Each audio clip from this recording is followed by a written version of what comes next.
Nang minsang nagbukas sa mga talukap ng kanilang mga mata, ako ang una nilang nakita. Nang minsang sila'y umiyak sa kanilang paglalaro, ako ang nagbangon sa kanila. Nang minsang nasugatan ng mga tuhod, ako ang nagpahilom ng mga ito. Nang minsang sila'y natutong lumipad, ako ang nagbihis sa kanila. Ako ang kanilang ina. Ito yung totoo. Sila ang aking mga anak, ngunit pakiramdam ko'y hindi ito tiyak. Ang mga pangaral ko'y sugat sa tenga nila. Ang aking pag-aalala ay kanilang gapos.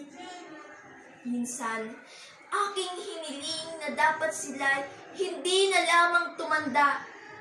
Tumanda na sila. Nakalimutan na nila ang kanilang ina, kung meron pa nga ba silang ina.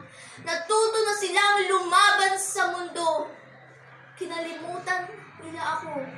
Isama na rin ang mga naabandonang payo, pati na rin ang lumang abakadang binasa namin ng magkasama.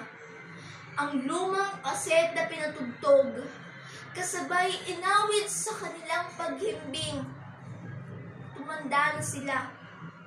Hindi na sila naniniwala sa mga mahika o maging sa kanilang ina. Masakit, pero ito yung totoo. Kasama ko ang agyaw sa bahay, kapiling ang altar na wala ng buhay. Tagal nang hindi nasisindihan. Paglipasan na ng panahon, iniwan.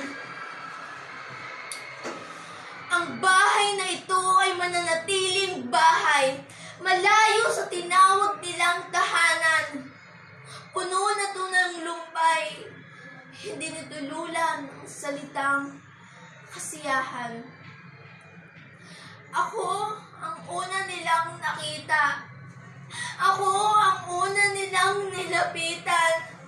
Ako ang unang naniwala sa kanila. Ako ang kanilang ina.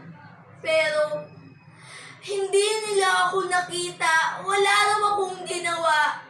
Hindi nila ako nilapitan. Sila'y lumayo.